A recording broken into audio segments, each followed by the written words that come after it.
One of the things that made GTA San Andreas so popular among gamers was the ability to customize your main character CJ in a variety of ways. You could make him fat or skinny depending on how much he ate, and even hit the gym to make him look fit and muscular. This level of player customization was groundbreaking at the time, but it took a step back in GTA 4, where we didn't have the same level of control over our character's appearance as we did in San Andreas. That's why it was such a relief when GTA 5 brought back some of those features, like the barber and tattoo shops. However, there were still some aspects missing from San Andreas, like the ability to go to the gym and ability to affect the body with the amount of food you eat. These were features that added an extra layer of depth to the game and allowed players to truly customize their experience. It's important for GTA 6 to not only bring back the features we loved from the previous GTA games, but to take them even further. We need more customization options for our characters also when it comes to clothing and accessories. More chains in different variants, hats, and accessories for all parts of our clothes. Imagine being able to add custom patches to your jackets or pins to your jeans. These little details may seem small, but they can really make a difference in how we feel about our characters and how we interact with the game. Driving and ragdoll physics have been an important aspect of the GTA series since GTA 4. But I gotta say, it's really not easy to make everyone happy in this case. Some players prefer the arcade-style physics of GTA 5, while others prefer the more realistic driving physics of GTA 4. GTA 4's Euphoria physics were a major improvement over GTA San Andreas, and they also made collisions and crashes much more realistic and entertaining. It was especially enjoyable to see the player's body realistically roll and tumble after a bike crash or a high-speed car accident. The drunk physics in GTA 4 were also impressive, adding an extra layer of realism to the game when your character stumbled and fell downstairs. While GTA 5 did have Euphoria physics, they were seen as less advanced and less enjoyable than those in GTA 4. This is an area where Rockstar Games can definitely improve in GTA 6.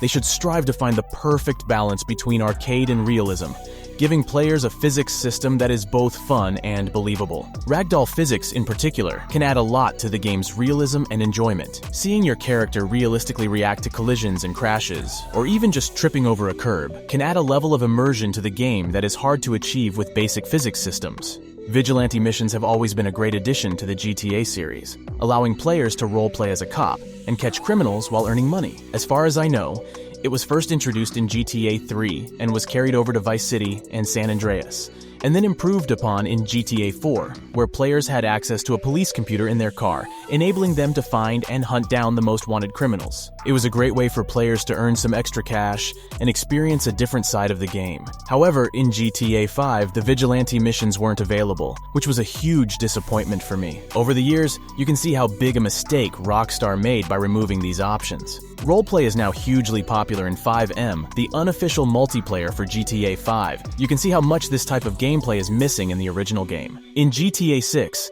it's essential that Rockstar Games brings back this feature, and perhaps even expands upon it. It could be an opportunity to add more depth to the game's story and characters, and could also give players a chance to explore the city in a different way. My favorite GTA in terms of diversity is San Andreas, because even though map was pretty small, it had three main cities: Los Santos, San Fierro, and Las Venturas and countryside parts. I truly believe that allowing players to explore different parts of the game world and experience different environments is really important. GTA 4 also had a unique and interesting map. It was a highly detailed and realistic representation of the New York City, featuring famous landmarks like the Statue of Liberty and the Empire State Building. While it didn't have the same level of diversity as San Andreas, GTA 4's map was still impressive in its own right, and I think it provided players with a highly immersive experience. GTA 5, on the other hand, returned to the familiar setting of Los Santos, and while it was still a great game, it didn't quite capture the same level of diversity as San Andreas. That's why I'm hoping that GTA 6 will feature multiple cities. The September 2022 leak suggests that the game will take place in Vice City, but there are also theories that we haven't seen everything yet, and it could feature more than one city or additional islands. There were also voices that GTA 6 could be released with one city at the beginning, and then more cities would be added in the form of DLCs, which would also be a good solution for me. Combat variety has always been an important aspect of the GTA games, and it's clear that there is still a lot of room for improvement. While some games in the series, such as GTA San Andreas, introduced interesting mechanics like the ability to learn new moves by defeating gym masters, the overall combat system has remained slow and clunky. Unfortunately, GTA 5 didn't do much to improve upon this, with a basic combat system that lacked variety. It's a shame that Rockstar Games didn't take more risks and innovate in this area. There are plenty of other games that offer engaging and varied combat systems, such as Sleeping Dogs. I think it's time for Rockstar to put some more time to this aspect of the game. One idea that could be worth considering in GTA 6 is to incorporate the fistfight mechanics from Red Dead Redemption 2, which offered a more dynamic and immersive hand-to-hand combat experience. Also, bringing back the ability to learn new fighting tactics as in San Andreas would be a welcome addition. It's also important to note that one-punch, one-kill combat from GTA 5 made little sense and should be eliminated in the next game. Instead, possibility of meeting persistent and strong NPC characters and fighting them with unique moves and combos would make for a more interesting and challenging combat experience.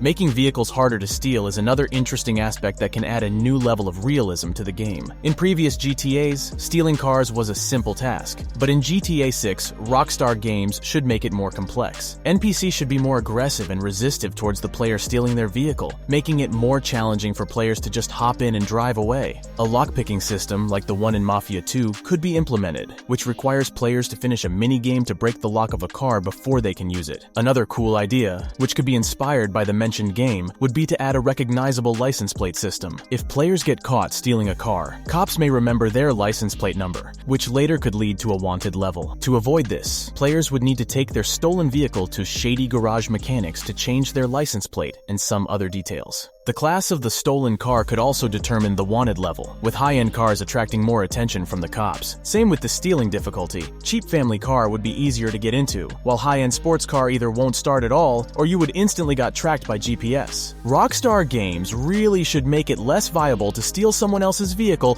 by increasing the difficulty of doing it. As a result, players would need to rely more on their own vehicles for transportation, which would add another level of realism to the game.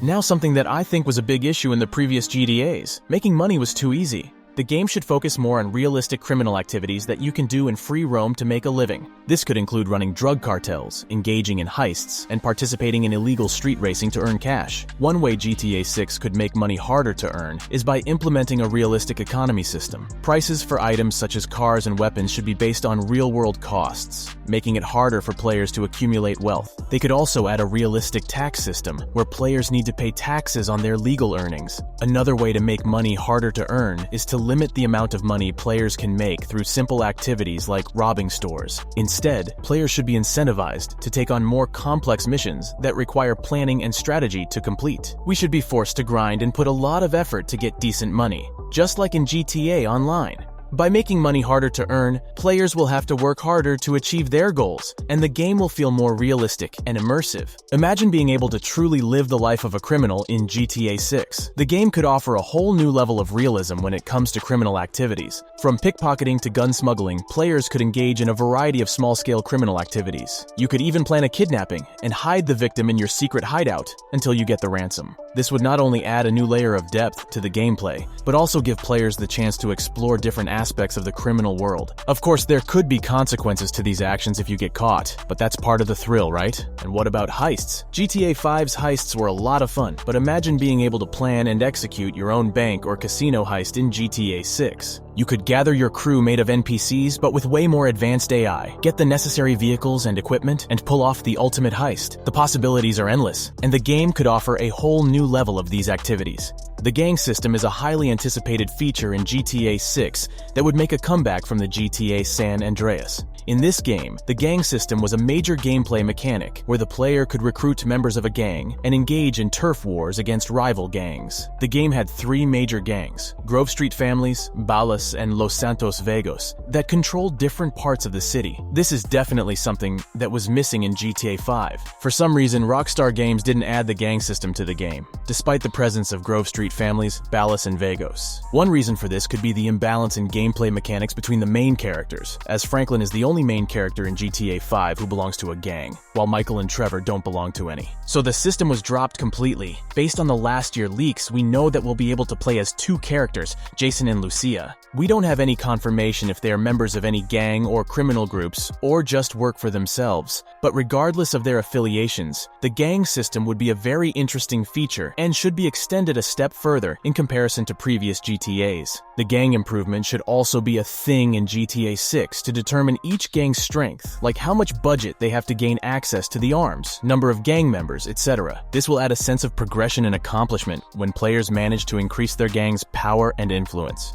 Based on the leaks, it seems like there will be a variety of gadgets available to the player. At the moment, I only know that there was a mention of USB drives in the leaked clips, but I really hope that they will add even more cool gadgets to the mix. Imagine being able to use RC drones and cars to navigate tight spaces or scout out enemy territory. Or how about using a detonator to remotely blow open a door or take out a group of enemies? And let's not forget about the bait alarms that could be used to lure enemies into a trap. These gadgets would add a whole new layer of strategy to the game. But what really excites me is the possibility of bringing back Vice City's famous RC side missions. And if we could bring our RC vehicles with us anywhere, we could use them for all kinds of purposes, like exploring hidden areas or collecting items. While the usage of USB drives is still unclear, it's possible that they could be used for hacking or to store sensitive information. It's also possible that they could be used as a type of collectible, similar to the hidden packages in previous GTA games. The number of features that would be great to see in GTA 6 is probably countless. Interestingly, many of these things are features from GTA San Andreas that have not been continued for some reason. I have a few more interesting ideas myself, so let me know if you'd like a continuation of this video. I will also need your help with this. In your opinion, what features were missing in GTA 5 that would be nice to see in GTA 6? It doesn't matter if these are things from previous parts of GTA or something that has never been. I want to see your ideas in the comments. Also, let me know what do you think about these 10 features I listed today. Today's video was a bit longer, so thank you for staying till the end. Make sure to subscribe to my channel to be updated about the next uploads. Have a great day, and see you in the next one.